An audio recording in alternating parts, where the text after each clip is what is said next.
लोग सब यहाँ पे अच्छे काम के लिए आए हैं, बहुत सारे पेड़ लगाने के लिए आए हैं। तो इम्पोर्टेंट है कि हम भी सब सेफ रहे। आप सब देख रहे हैं कि यहाँ पे कुछ गड्ढे बनाए गए हैं। ध्यान देना है चलते समय, राइट लेफ्ट आगे मूव करते समय, कि हमारा पैर गड्ढे में ना जाए। ये तो यहाँ पे थोड़ा चांसेस है बारिश का। अगर बारिश आता भी है तो कोई कहीं भागने की ज़रूरत नहीं है। आस्ते आस्ते बिल्डिंग के लिए जाने के लिए इंस्ट्रक्शन देंगे, बट भागो मत। यहाँ पे कुछ मटेरियल रखा हुआ है, कहीं से बीच से टेढ़ा मेढ़ा भागने की ज़रूरत नहीं है। अगर वापस जाने का इंस्ट्रक्शन भी मिले तो जिस रास्ते से हम लोग आए उसी रास्ते से शांति से वापस जाना है। हमारे पैर स्लिप हो सकते हैं तो भागना नहीं है, चल के जाना है। और छोटे हमारे भाइयों बहनों का हमको साथ उनको पकड़ के हाथ अंदर लेके जाना है। वैसे जब हम लोग बिल्डिंग के अंदर जाएंगे तब ध्यान देना है कि हम लोग जो ऊपर स्टेयरकेस है, सीढ़ी है, सीढ़ी में कोई हमारे छोटे भाई बहन स्लाइड नहीं करेंगे। लिफ्ट जब यूज़ करेंगे हो सकता है पावर कभी जाएगा, डीजी ऑन करने में कुछ सेकंड लगता है, तब ध्यान देना है कि कोई अकेला छोटा बच्चा लिफ्ट में नहीं जाएगा। So we are honored to welcome Mr. Raghunath M. Dhole, a true environmental champion who has dedicated over 35 years to nature conservation. So he has donated thousands of indigenous saplings and developed eco-friendly plantation models like Devrai, Orchid Garden and Backyard Nursery. With over 16 national and international awards, including from Rotary and Lions Club, his work has inspired many and received wide media recognition. He is a founder of Devrai Foundation and actively leads various environmental initiatives across Maharashtra. So let's give a big round of applause for Mr. Dhole. To add more, he has donated over 3 million. To add more, he has donated over 3 million saplings around the world. So thank you so much, sir. जे रोपं आणलेले आहेत किंवा जे sapling आणलेले आहेत ते सगळे ढोले सरांनी आपल्याला मोफत दिलेले आहे। आणि हे 414व देवराई आहे।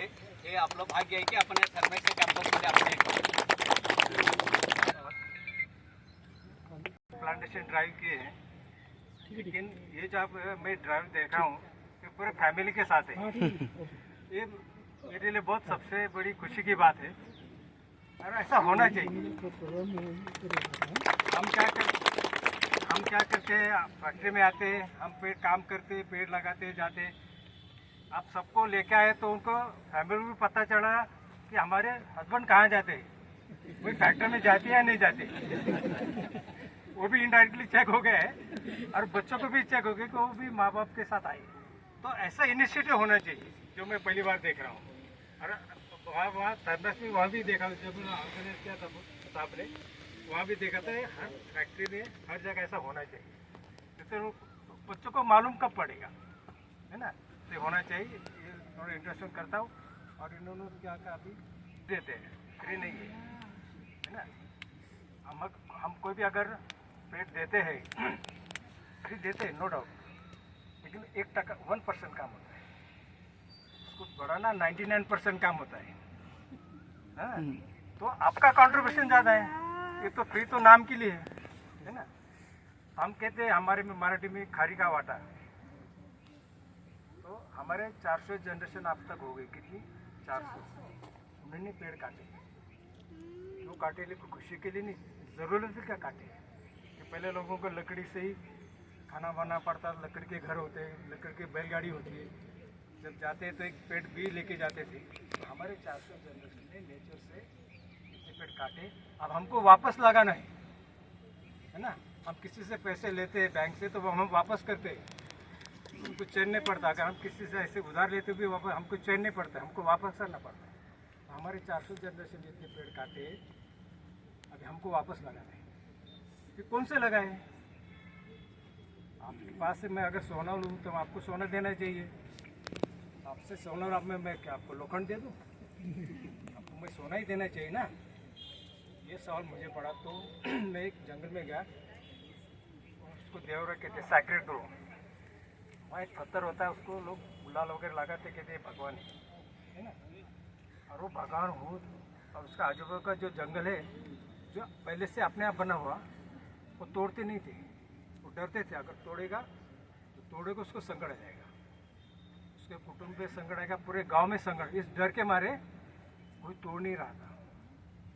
लेकिन बाजू में पत्थर नहीं था, वहाँ तोड़ दिए। कहने का मतलब हमारे देश में 90% जंगल था, अभी 16% में आ गया।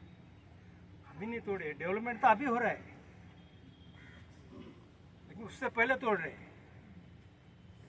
तो पता चला कि जो देवरा पत्थर है वहाँ न किसी ने पेड़ लगाया न किसी ने तोड़ा, उसको सैकड़ों साल हो गए। और अभी हमको तो पेड़ लगाना है, फिर हम कौन से लगाए? ये नीलगिरी नहीं लगाए, ये अपना नहीं, ये तो ऑस्ट्रेलिया का है। वो गुलमोहर वो तो साउथ अफ्रीका है ना। तो जो ब्रिटिशर हमने 150 साल राज किए ना, तो वो सब लेके आए यहाँ लगा दिए।